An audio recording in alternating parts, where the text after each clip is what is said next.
Ray and them, they had a protest yesterday at the station. They went up 6th District. I know. When I got over there, it's like they had the streets blocked off. But they had some people at 7th District. Like, people don't understand the differences. It should have been 7th District because of the side of the street. Like on Marion-Barry, it's like the right side is 7th and the left side is 6th District. But it was 6th District who, so they all went up there. They had this thing yesterday. It's kind of rough. I know them both of them.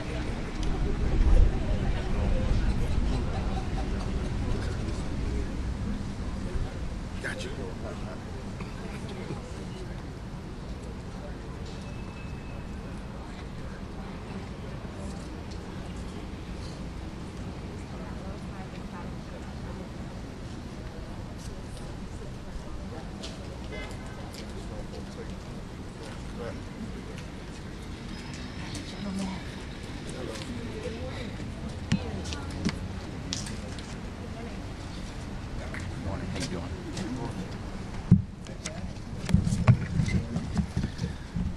Good morning. Thank you for joining us today. I'm DC Attorney General Brian Schwalb. I'm joined this morning by Maryland Attorney General Anthony Brown, as well as by Eric Tershwell and our partners from Everytown Law. I'd also like to acknowledge and thank the many advocates who are here, including Ryan Nickens of Trayron Center, who work every day on the front lines addressing and combating gun violence in our communities. We're gathered here today because of a case that took place right here in the U.S. federal court involving a Maryland resident named Demetrius Minor. In 2021, Mr. Minor walked into Engage Armament, a gun store in Rockville, Maryland, and purchased a 9mm handgun. The following week, he returned and purchased another one, and then a third, and a fourth, and a fifth. Within just 5 months, Mr. Minor bought 25 handguns from the same gun store. Indeed, he purchased 8 handguns within the span of just 2 weeks. Mr. Minor did the same thing at 2 other gun stores in Montgomery County, Maryland, Atlantic Guns and United Gun Shop. In total, he ended up purchasing 34 guns over the course of just a few months. Guns he did not intend to keep. One person, 34 guns, less than 6 months. There's a term for this kind of behavior. It's called straw purchasing. It's where one person buys guns with the intent of trafficking them, selling or transferring them to other people who are legally prohibited from having them. Straw purchasing is illegal, and so is straw selling.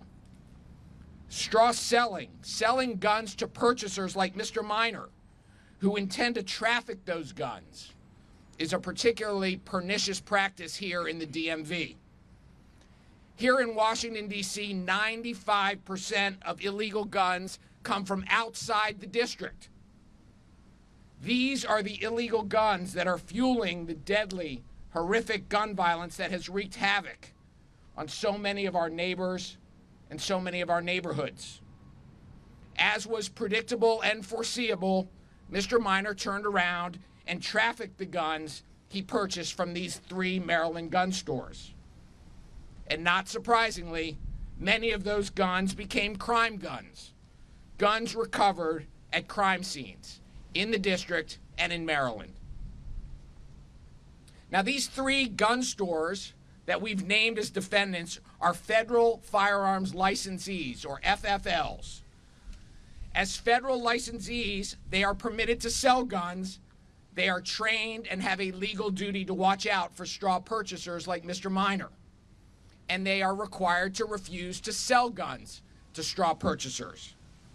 It doesn't take a lot of common sense to figure out that someone trying to repeatedly buy the same semi-automatic handgun over a short period of time is a straw purchaser and is buying the guns for illegal purposes. And yet, all 3 of these stores ignored the red flags and instead chose to sell guns to Mr. Minor anyway. They made a choice to put their profits over our public safety, a choice to put their profits over our people. Now, Mr. Minor paid for his crimes. He was prosecuted, convicted, and sentenced right here in this federal court. But the source of the illegal guns, the gun sellers who supplied Mr. Minor, have not been held accountable. As the sentencing judge in Mr. Minor's case, Judge Mehta, observed, it is too often the case that the true drivers of gun trafficking, the distributors, the dealers who supply guns into the illegal secondary market, those entities escape consequence and accountability. That is why my office, alongside the Maryland Attorney General's office and Everytown Law, have sued the 3 gun shops today. We're holding them accountable, responsible for violating federal law and Maryland law when they repeatedly and knowingly sold dangerous handguns to a person they knew or should have known was trafficking those guns. We're going to hold them accountable for the role they played in facilitating illegal gun trafficking, and we're going to expose the role gun dealers play in fueling gun violence here and across the country. Gun violence is a regional problem. It requires a regional solution. That's why I've partnered with A.G. Brown and Everytown in bringing this lawsuit. Strong gun laws don't matter if gun dealers don't follow them. They don't work if gun dealers that are supplying guns choose to flout the law in order to pump the volume of their sales. As I mentioned, 95% of illegal guns recovered here in D.C. came from outside of D.C. 95%. And the vast majority of those guns have been trafficked by straw purchasers. Our borders are porous. Guns purchased in Maryland and Virginia and other states end up on our streets, used in crimes which devastate the lives of our residents, disrupting our community. 9 of the 34 guns sold to Mr. Minor have already been recovered as crime guns by MPD and by Maryland law enforcement. The rest remain unaccounted for. The Office of Attorney General here in the District of Columbia, my office is committed to doing everything we can to address and drive down the unacceptable level of gun violence in the District of Columbia. And while the numbers this year are trending in the right direction, one gun crime is one too many. There is still so much work to be done. We will continue to prosecute juvenile crime, including every case involving a gun where there's enough evidence to do so. We will continue to make sure that youth who cause harm face consequences for their actions, while also helping and to make sure they get the resources they need so that they don't reoffend. We will continue to defend the district's common sense gun laws against legal challenge. We will continue to prosecute the district's red flag laws, seeking extreme risk protective orders, or ERPOs, to keep guns out of the hands of people who shouldn't have them. We'll continue to go after ghost gun manufacturers who seek to peddle gun kits online. And we will continue to fund grants to community-based organizations that are doing the hard work every day on the ground to reduce violence in our communities. But effective policing and prosecution, while critical parts of any comprehensive strategy, are not enough. We can't effectively address gun crime without addressing the guns themselves. Our city is being flooded with illegal weapons. Gun recoveries in D.C. over the last decade have gone up 130%. We need to do more than just chase the guns once they've already been trafficked here. We need to get to the source. We need to get to the suppliers. We need to stop guns from getting into the district in the first place. We can't keep asking the back end to deal with gun violence when it's people at the front end, the distributors, who in pursuit of profits are driving violence. We need to not only put a stop to their illegal conduct, but we're going to hit them where it hurts them most, in their wallets. I'm proud to join with Attorney General Brown in Everytown to try to address the regional scourge of gun violence. Together, we intend to hold accountable those at the source of the gun violence epidemic, gun dealers who choose to prioritize their profits over the public safety. I want to thank the attorneys in my office, the attorneys at the Maryland Office of Attorney General and at Everytown for their tremendous hard work and dedication in putting together this detailed complaint, a complaint that details the defendants' blatant disregard of the law and their clear, gross, and unacceptable negligence. And now I'll turn it over to my counterpart from Maryland, Attorney General Anthony Brown. Thank you, General Schwalb. It's certainly an honor to be here with you today and your team, as well as Everytown, in this important interjurisdictional partnership and effort to address gun violence and the proliferation of guns on our streets, in our communities, in the national capital region. So I want to thank you, Attorney General Schwalb, and your office for partnering with the Maryland Office of the Attorney General in bringing this important lawsuit.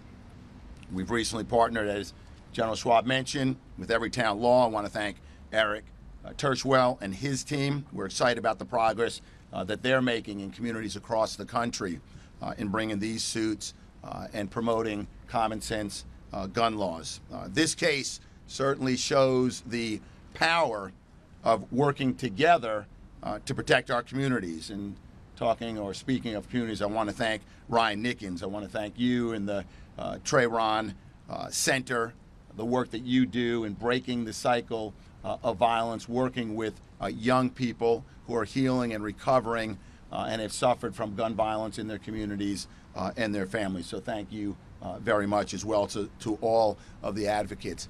This case sends a clear message to those who disregard the law. We'll go wherever necessary to hold you accountable for putting our communities at risk. Many of us have watched the news and we wonder, where are all these guns coming from? Well, today we have part of the answer, and we're taking serious action. I'm proud to bring this lawsuit on behalf of Maryland in partnership with the District of Columbia. This joint action shows our commitment to holding gun dealers accountable when they don't follow the law. Regardless of where you stand in the gun debate, we can all agree that people who aren't legally allowed to have firearms shouldn't get them. Straw gun sales, as you heard, where someone buys a gun for someone who can't legally own one, those transactions are illegal. And gun shop owners have a responsibility to enforce the law. These illegal sales fuel gun violence across state lines. And as Attorney General Schwalb detailed in his remarks, that's exactly what happened here. Federal records show a pattern of illegal activity involving 3 gun stores in Rockville, Maryland, which sold firearms to Demetrius Minor. These stores repeatedly sold large quantities of similar handguns over short periods of time. That should have been a clear warning of straw purchases.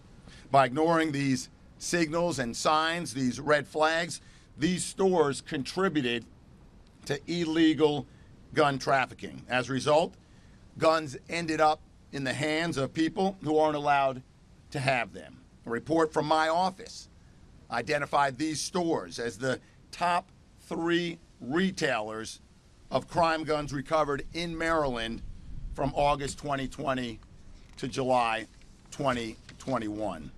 Clearly, these stores played a role in supplying firearms used in crimes across our region. We want to thank local law enforcement for their work in uncovering and recovering many of these guns. Law enforcement spends valuable time and resources dealing with the consequences of firearms getting into the wrong hands, often leading to tragic outcomes. Gun violence inflicts grief, pain, and trauma on our communities. Families are devastated, lives are lost, and innocent people are harmed. Maryland dedicates significant resources to both preventing gun violence and dealing with its aftermath, including the costs of health care, emergency services, social services, incarceration, law enforcement, lost tax revenues, and of course, lost lives. My office takes pride in curbing firearm crime, preventing access to firearms by prohibited persons, and protecting public safety. While today's announcement is a first for Maryland and the District of Columbia, certainly first for General Schwalb and my office, just last week we announced indictments in Maryland against four defendants accused of stealing guns from gun stores and trafficking them in our communities. Neither this case nor last week's infringes on the Second Amendment or the rights of law-abiding citizens to purchase firearms lawfully. This case is about protecting the public and ensuring that licensed gun dealers follow the law. No one should ever have to fear for their safety or the safety of loved ones in this region. You should be able to go to school, shop, enjoy parks, and live in peace without fear. My hope is that every Marylander and resident of the District of Columbia can sleep easier tonight knowing that action is being taken. I'd like to thank, again, my office and members of my team, and I'm proud to work alongside General Schwalb and his team as we work together to tackle gun violence and that epidemic that is plaguing our communities and our region. And with that, I'll turn it over to Eric from Everytown.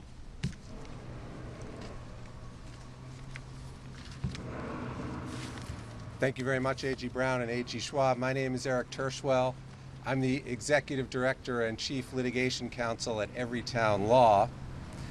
Everytown is proud to be partnering with the Attorney Generals of the District of Columbia and Maryland in this important case to address interstate gun trafficking.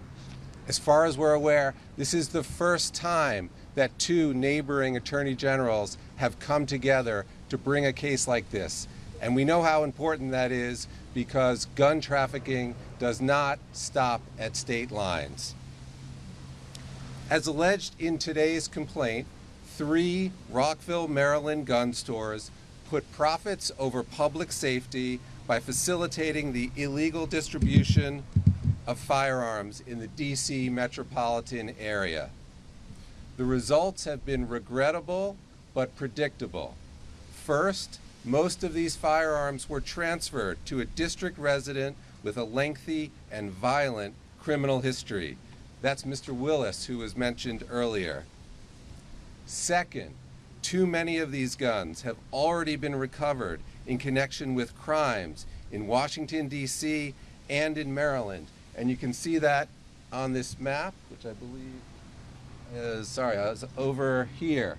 These are the locations of many of the recoveries of the guns involved in this trafficking ring that we are taking action on today. And I want to give you a few examples of some of these recoveries. This is all laid out in the lawsuit that was filed earlier this morning. One of the guns sold by these stores was used by Mr. Willis to terrorize partygoers at a house in the District of Columbia, including by pointing the gun at partygoers' heads. Another gun was found in Prince George's County in the possession of a suspect in a stabbing. A third was recovered in the district from a fugitive with an active warrant for assault. 2 others were recovered along with illegal large capacity magazines and illegal narcotics. Many more are still out on the street and unaccounted for. Now, as we also explain in today's filing, and as you've heard, federally licensed gun stores like these 3 Maryland retailers are well aware of the indicators of straw purchasing. Those indicators include bulk purchases and repeated purchases of the same or similar guns in a relatively short period of time. And that's exactly what we have in this case. As you can see from the second chart here, the defendants repeatedly sold numerous similar handguns to a single straw purchaser in a short period of time, sometimes multiple guns on the same day. Now, as you've heard, both Mr. Minor, the straw purchaser, and Mr. Willis, who he sold many of the guns to, were both prosecuted and sent to prison. But as the attorneys general both emphasized, that is not enough. And that is why we are here today. We need to cut off the suppliers of crime guns in addition to punishing the purchasers. As the federal judge who presided over Mr. Minor's sentencing in this courthouse observed, and I'm quoting now, "What sense does it make that a gun shop can sell 25 plus weapons to someone without incurring any consequence?"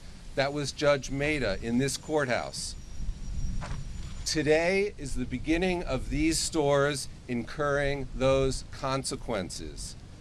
The remedies we're seeking include injunctive relief to make sure the stores stop facilitating illegal gun sales, as well as funds to abate the public nuisance that their actions have contributed to. So let me end by noting this is not the first time Everytown Law has teamed up with state and local officials to address and seek accountability from bad apple gun stores, and it will not be the last. This lawsuit should serve as a warning to any other gun store that believes that it can profit off of illegal straw sales. You are not immune from being sued. And if you are putting the safety of the public at risk, if you turn a blind eye to illegal purchases, if you are helping to fuel gun trafficking, you will have to answer for your actions in court. I want to thank all the attorneys in the DC Attorney General's office, the Maryland Attorney General's office, my colleagues at Everytown Law for putting this case together. And with that, I'm going to turn it over to Ryan Nickens, President of the Trayron Center.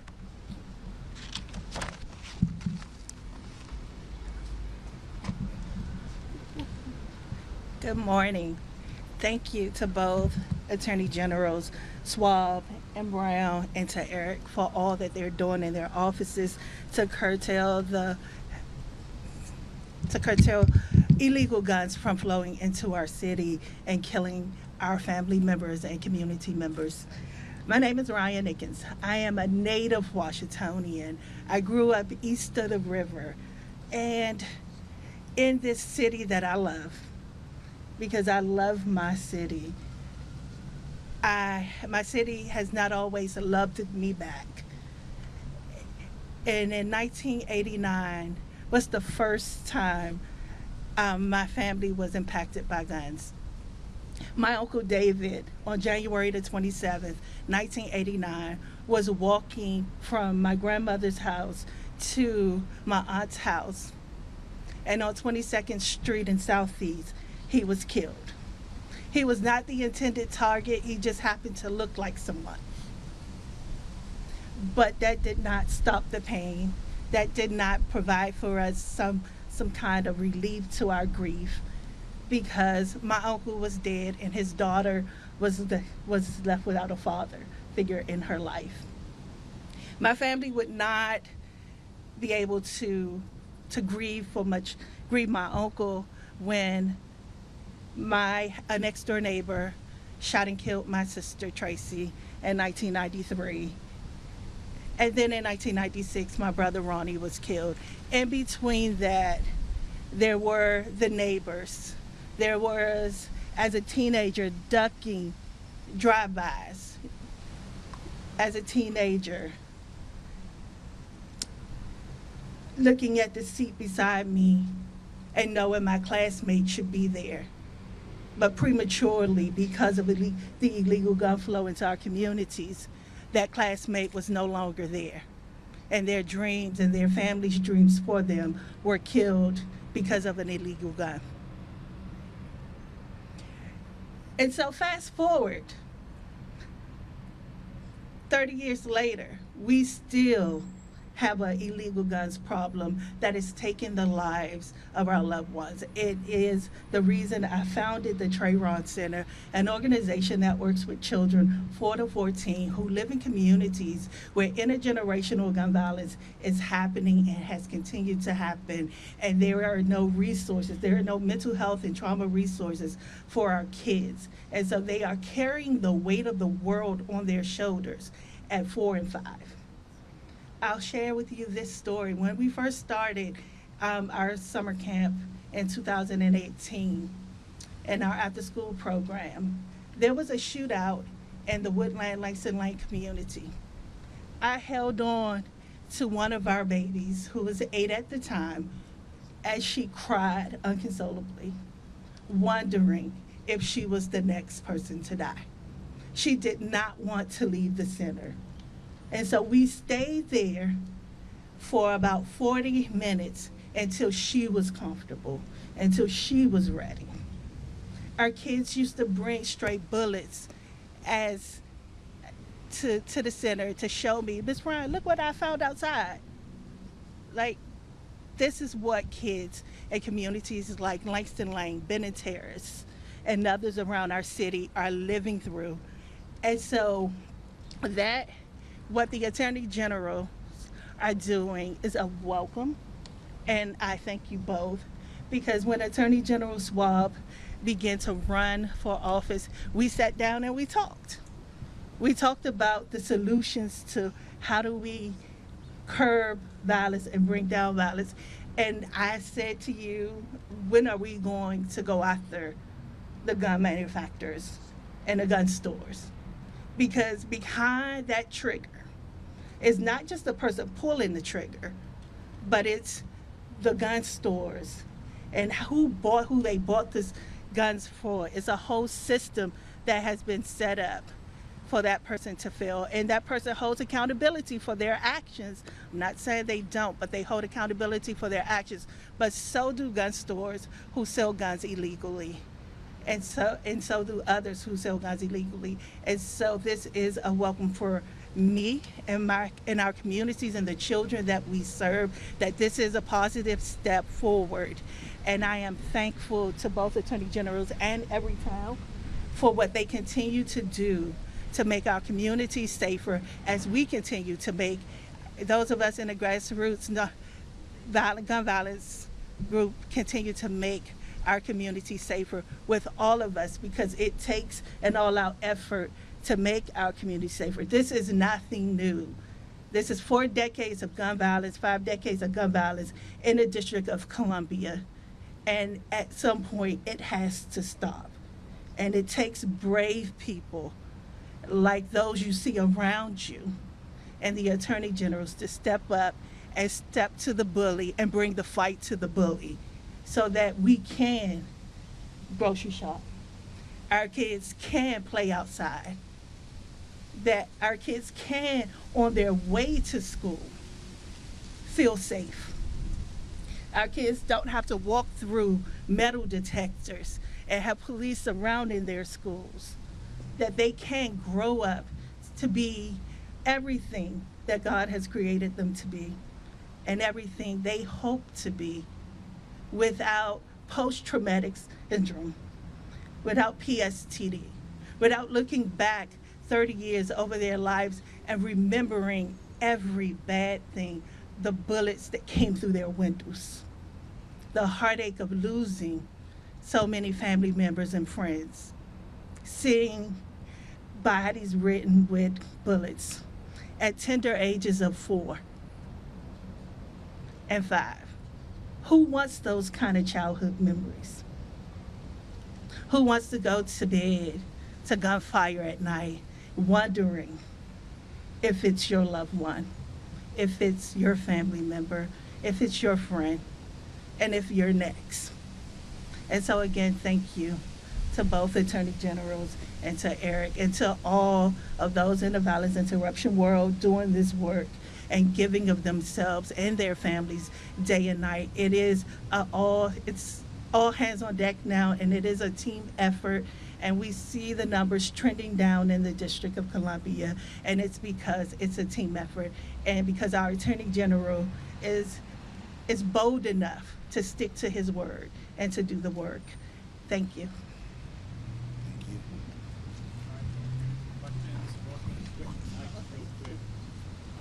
Testing 1, 2, 2, 2, 2. So, calling folks, you say your name and your outlet, and you one question at a time, and if you get a question, we'll circle back. How's that, Mike? Voice we good? Yep. All right. Yes. Shayna, WTOP News. Can you explain more about what is there going to be more oversight on these shops? Will they be shut down if they don't follow regulations? How does that play?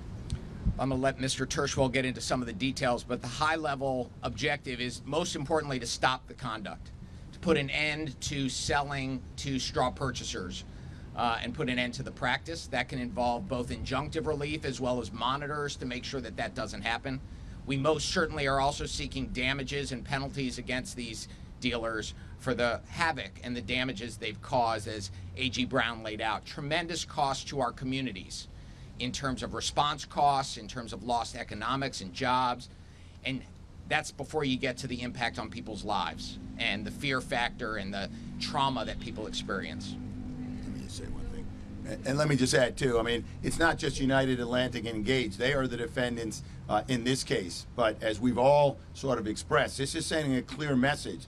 We will disrupt your business model if that includes engaging in straw purchases. So yes, it's an injunctive relief, stop doing what you're doing. It's monetary penalties, and where we can, we'll seek punitive damages. And the goal is to disrupt and discontinue this for these defendants, and to send a signal to all gun store owners in the DMV that if this is what you do, this is what we do, and we're going to disrupt and discontinue what you do. William Forbes, Maryland Matt, Attorney General Brian Schwalb, please, sir. Yep. Being that this is an interstate type of particular suit, are you looking, is your office looking to do some more and file some more of these type of suits? Look, I've had very productive conversations with Brian Schwalb, my colleague, the Attorney General here in the District of Columbia, and we're looking for any and every opportunity to partner. People who elect us in office expect public officials to work together. And that's true whether it's public safety, public health, addressing environmental issues. Today we're talking about public safety. And when we can join together, when our local law enforcement agencies like Metropolitan Police here in the District of Columbia, Maryland State Police, Prince George's Montgomery Police, when we can partner together and leverage our resources and do it with the nonprofit community like Everytown, then we're doing right by the people who elected us. We are going to contribute to safer communities throughout the metropolitan region.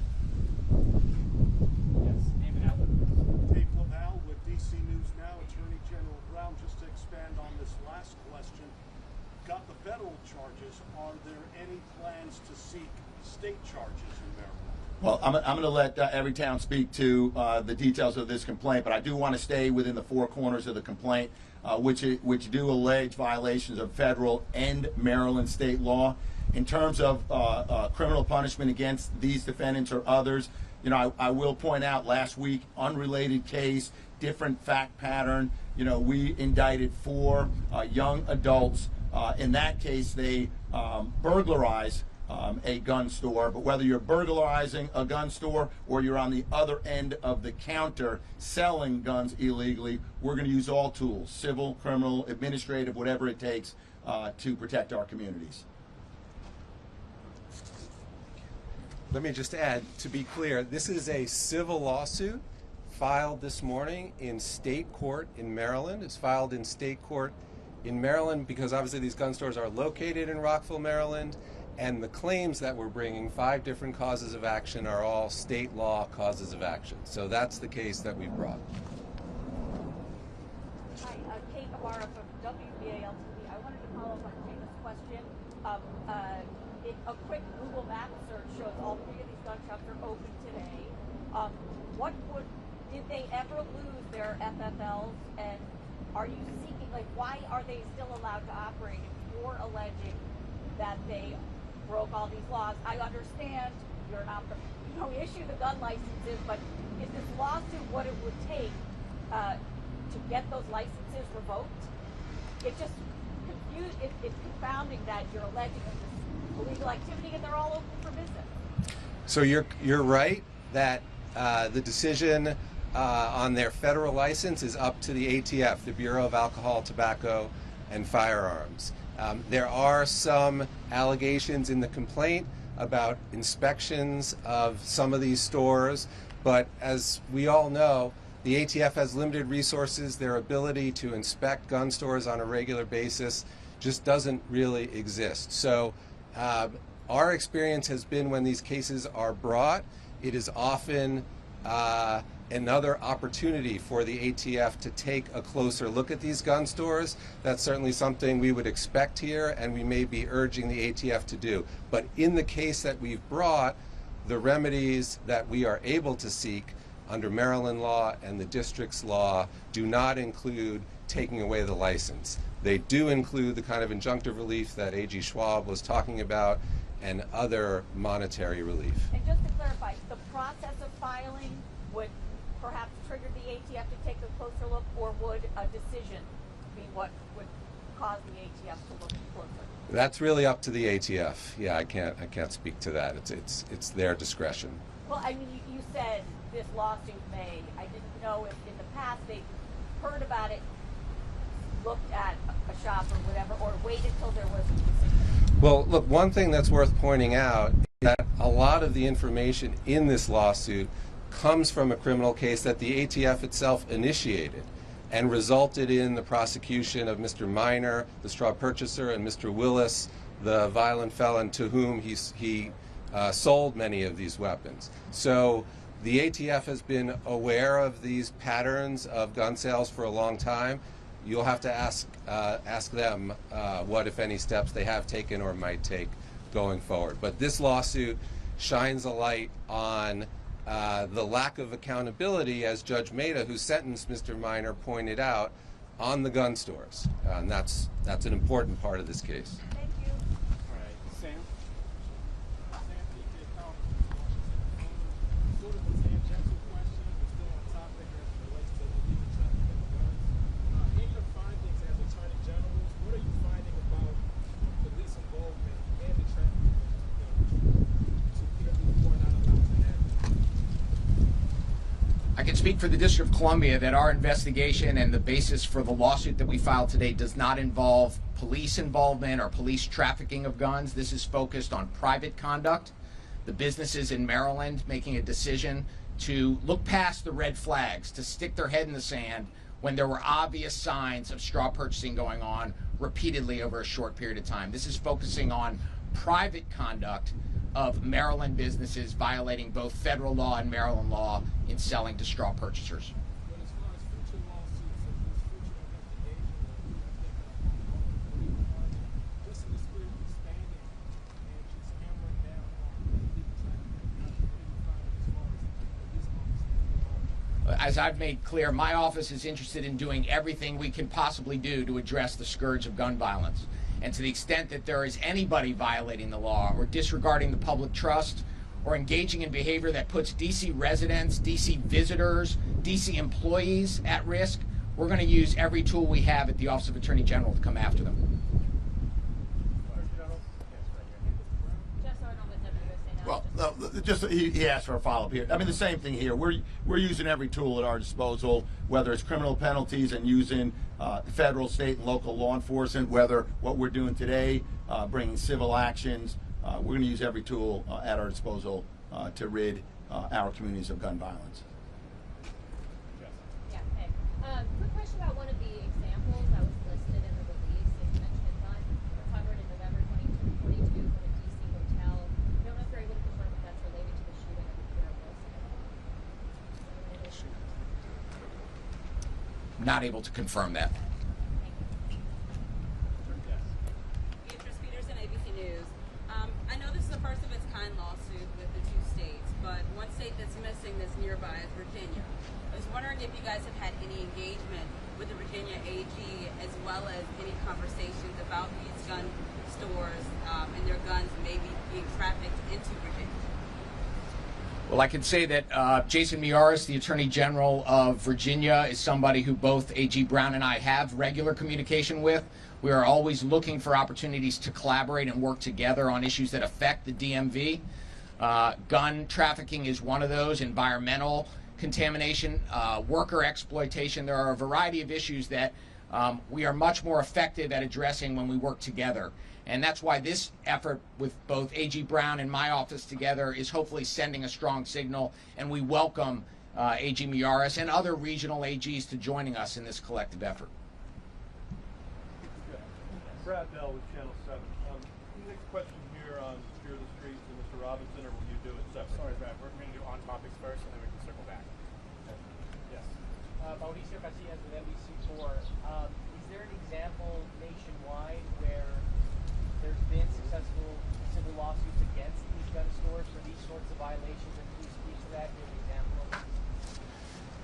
Yes, there are a number of examples, some recent, some older. We at Everytown have been involved in lawsuits against gun stores that are supplying crime guns to cities in Kansas City, Missouri, in Chicago, in Philadelphia. The Kansas City case is the only one that is concluded, and that resulted in one of the gun stores having a monitor, which A.G. Schwalb mentioned, in place, to revamping their policies and procedures and training to really try to make sure that this type of straw selling and trafficking is shut down.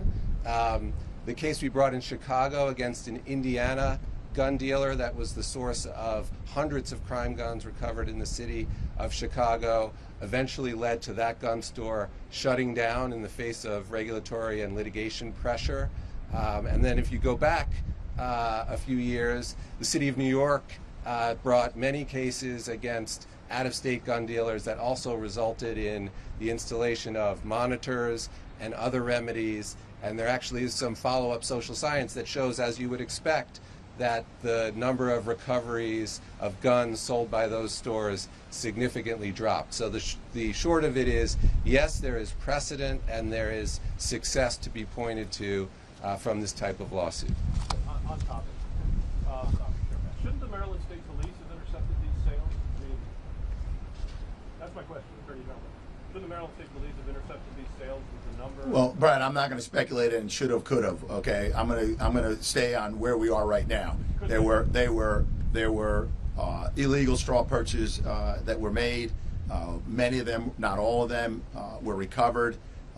The Demetrius minor was prosecuted for that, and our role today is speak to the responsibility of the gun stores and what they failed to do.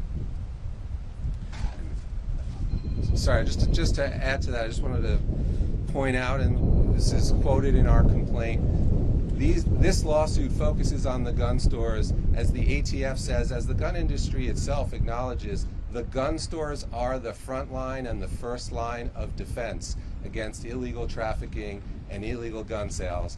That is where this case is focused, and that is where we should be focused right now. Additional on topics? Associated Press. You mentioned injunctive relief. What would a court order like that look like? An order to stop illegal sales, order to stop all gun sales? What would that look like? Well, as with any civil case, the injunctive relief we're able to establish is going to be based on the facts that we prove, and it's going to depend on the behavior, much of which we are going to continue to discover during the litigation process. Injunctive relief can range from a complete shutdown of the stores, the imposition of a monitor that's going to be there having eyes and ears in the conduct, more regular reporting, and a restriction on the type of practices and behavior that a particular commercial enterprise can engage in. So that's going to be driven by the facts as we prove them and as we discover them over the course of this litigation.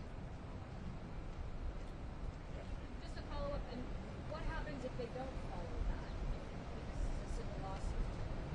What's the teeth? Well, as behind any injunction, when a court imposes an injunction on a private party or business and the private party doesn't follow, they can be held in contempt. And there are a whole bunch of sanctions that flow from a contempt finding and the finding that a party's been in violation of a court-ordered injunction. Question, Mr. Tirschwell. Mr. Tirschwell, you mentioned about how DC and Maryland is the first time you've attempted like New York, New Jersey, that's close proximity? Just from your experience. I can't really explain why it hasn't happened elsewhere. I think the important thing today is that we're setting a new precedent, and we are looking at this issue of gun stores that are supplying crime guns across the country. This is a very powerful and strong example of cross-jurisdictional cooperation and working together. And as I said, I certainly don't expect that this will be the last such collaboration. All right, we have time for 2 or 3 more. Is there anyone who hasn't asked they're on topic? Yes. General Schwalb, I was wondering if you could speak a bit to your current effort to getting the illegal contraband right on the streets and also regulation measures. Well, my approach isn't throwing everything I got against the wall to try to make sure we get some results. That means holding young people accountable. I have criminal jurisdiction over youth crime in the city. We've taken an aggressive approach to dealing with gun crimes, both possession crimes and guns used in the course of a crime. We have been litigating on the civil side, trying to make sure the gun laws that we do have in the district, the common sense gun laws that address illegal guns, withstand scrutiny under the Second Amendment challenges that we're regularly confronting. We're supporting the grassroots organizations, great organizations like Trayron Center and many others, who on the ground every day are addressing the root causes of gun violence and addressing some of the cycles of trauma. And of course, our violence interruption commitment in the city has been one to disrupting retaliatory gun violence wherever we can. And the Cure the Streets program, which has been overseen by my office, has shown great success in reducing the amount of crime and reducing the number of deaths caused by guns in neighborhoods that have had historically the highest levels of gun violence. We're going to continue to collaborate with the U.S. Attorney's Office that has jurisdiction over adults where we can. We work regularly with Matt Graves and his team. We work with our partners in the jurisdictions surrounding the district to do everything we can to identify problems and bring solutions to them. That's what the district deserves. It's what residents deserve. And it's an all-hands-on-deck approach from me and my team. Time for 2 more. The press recently was staffed by cases saw 55% increase in violent crimes committed by firearms. In terms of those guns versus straw purchases, which is a majority? I'm going to let every town weigh in on if they have some of the specific stats. I don't have the specific details other than to say we know that 95% of the guns that are here illegally in our district did not originate here. We know that of that group, the vast majority are from straw purchasing. There are some guns that are stolen, but the vast majority of illegal guns in our city are straw purchase. Now, we also have a problem with ghost guns. And ghost guns are guns that are unserialized, that don't have a serial number, that can be built with a 3D printer and a kit that people are selling over the internet. And my office has gone after those types of companies that are peddling those gun kits, those ghost gun kits, to consumers in the District of Columbia using our consumer protection laws. Eric, did you have statutory care? Stephanie, we can follow up to get those numbers. Brad, did you have a follow-up question? No. Well, let me know the other. Sorry, last question. Yeah, so Ms. Higgins, if you don't mind me asking, you did mention approaching the Attorney General about holding people accountable for illegal guns. If you wouldn't mind just taking us back in time about your interest around this particular issue. You always talk about your experience as far as your particular interest in tracking illegal guns. Like, when did that initially start? I think it's just my lived experience, knowing that illegal guns that the District of Columbia has some of the stricter gun laws on the books, and how are the guns flowing into the communities I grew up in and impacting our families in the way that they did. That's my interest in not seeing another person or another family experience the kind of pain that me and my family has experienced over. That is where that came from, and I had the ear of a candidate who was running and who won, and we kept talking about how do we get to the manufacturers, because I was a part of a group. I don't stand idly by from 2012 to 2016 who was going after the manufacturers of guns. And so, and when I transitioned out of that group, Washington Interfaith Network, where I co-chair the public safety team, it's like, what are the root causes of gun violence in our city? What are the kind of violence that we see in our city? And it's connected to systemic issues. It's connected to illegal guns flowing into our city. Because, and when we look at the type of crime, gun crimes we see, it's interpersonal, and then it's maybe somebody stepped on somebody's shoe or looked at them the wrong way, and that person has some sort of trauma-related issues, and that's how they respond. Some untreated trauma, and their first impulse is to defend their person, and by any means necessary, and a gun finds its way. Like when my sister was killed in December 3rd, 1993, had that illegal gun not been there, my sister would still be here, because an argument turned violent in a matter of seconds. My sister and her baby would be here. Does that answer your question? It does. I just want to make clear that you and the Attorney General, y'all had this conversation during his candidacy. Yeah. So what Attorney General Schwalb did was he met with, prior to him running, announcing his candidacy and doing his candidacy, he met with grassroots organizations around public safety, and we just got our input, like what we want to see done around public safety.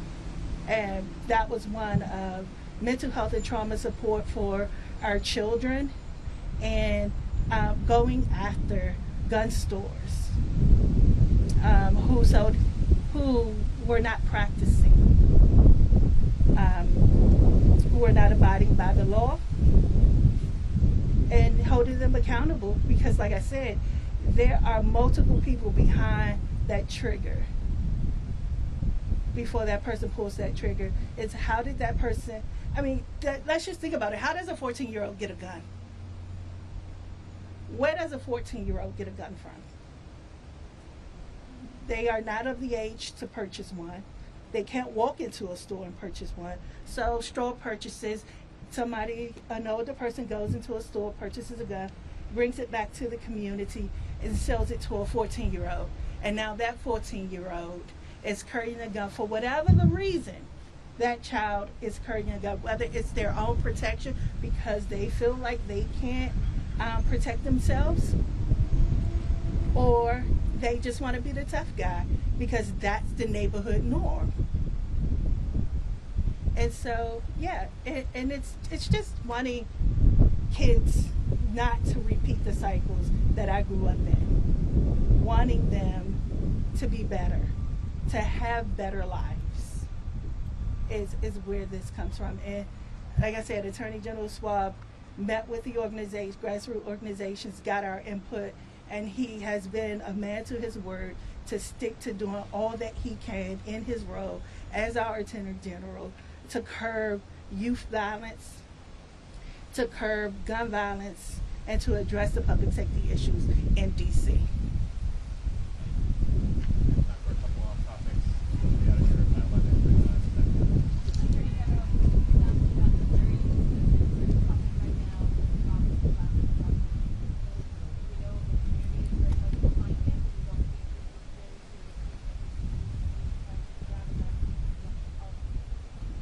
Yeah, it's a tragic situation. Anytime a young person, anybody in our city is killed by gun violence, it's a tragedy. The investigation is obviously ongoing, and we'll follow the facts where they lead us. But what that tragic situation reminds us of is why we're here today.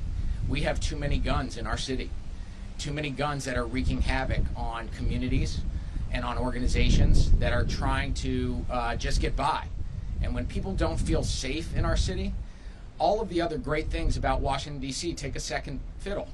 And that's the job of law enforcement generally, and it's certainly the number one priority of our office, is making sure people feel safe. And a key to feeling safer in our city is doing something about the flood of illegal guns we have here.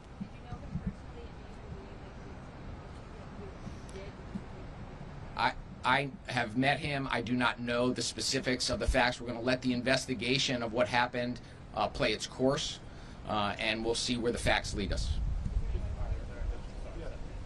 Can you talk a little bit about what he was doing, his tasks, his supervision under the Secure the Streets program? Was there supervision? There is supervision, and yes, Mr. Robinson was a violence interrupter on one of the teams that we have. We have 10 sites here in the district that have been the sites, the neighborhoods that have been historically most plagued by gun violence. The violence interruption work that he and his colleagues do is critically important in terms of engaging with the community, trying to disrupt cycles of retaliatory gun violence, which fuels a lot of the violence in our city. These are dangerous jobs that people put their lives on the line, many times giving back to communities. I've talked to many of our violence interrupters who talk about how important it is to try to give back and make their city safer. And it is important work, not to the exclusion of all the other things that we have to do to make us safe. And that's why I try to repeat to everybody, we need to have an all-in effort at addressing gun violence. That's from the prosecution side and running hard cases and holding people accountable in the courts, to defending our laws, to addressing cycles of violence when they occur.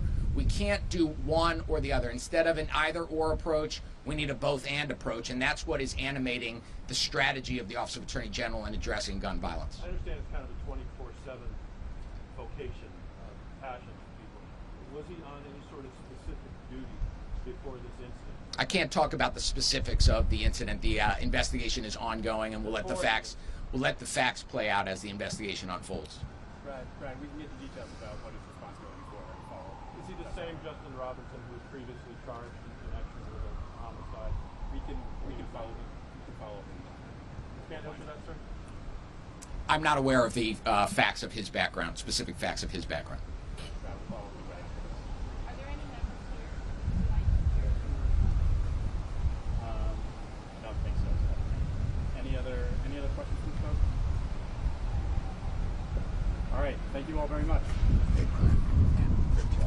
Good job. Yeah, excellent. Barbara. Thank you, Eric. That's a lot of hands to shake. Thank you so much. Got it. Brian, can I get you for a minute? Yeah, of course. Mark, let me just say thank you to these folks, and I'll come